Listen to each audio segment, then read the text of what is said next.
Donc nous sommes là tout simplement en ce qui concerne l'adjoint à la santé que je suis pour intervenir, j'allais dire d'une façon classique, dans des programmes que nous avons sur tous les événements festifs des jeunes.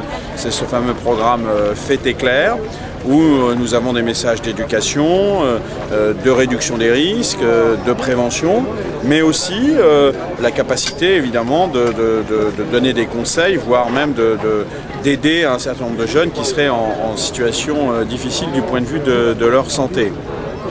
Alors, plus généralement, nous sommes devant ces phénomènes d'apéro sur Facebook, devant des phénomènes nouveaux qui ont eu à la fois beaucoup de succès apparemment dans un certain nombre de villes de province, mais qui ont connu aussi un certain nombre de drames, parce qu'apparemment il n'y avait ni organisation ni gestion véritable de ce type d'événement.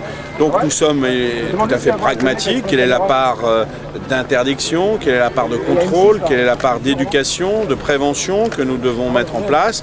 Bon, nous tâtonnons et simplement nous essayons de le faire dans un état d'esprit qui soit respectueux des jeunes, de leur culture et de leur volonté aussi de faire la fête, ce qui est, quand on ne met pas sa santé en jeu, parfaitement légitime.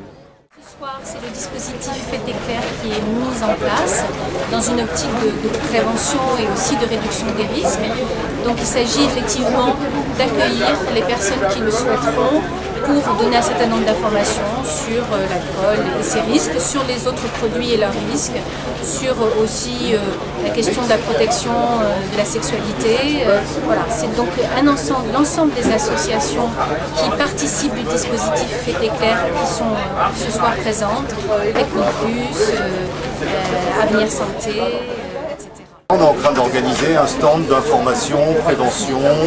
On a aussi un espace pour si des gens un peu trop bu, ne sentent pas très bien, pouvoir les prendre en charge. Mais s'ils vont vraiment très mal, par contre, on les enverra à la protection civile. Et puis aussi, on a un bar à eau, puis des animations, etc. En complément de ça, la mairie de Paris a mis des fontaines à eau sur le Champ de Mars. Et il y a également des médiateurs qui sont des volontaires du service civil de la mairie de Paris qui sont sur le Champ de Mars pour entrer en contact avec les groupes. Voilà, pour faire un peu de médiation. Donc l'idée du dispositif, c'est d'accompagner l'apéro. Alors certes, il est interdit, mais on sait bien par des expériences précédentes que nous a rapporté le Forum français pour la sécurité urbaine dans d'autres villes, que quand c'était interdit, les gens venaient quand même, donc il faut bien qu'on soit là.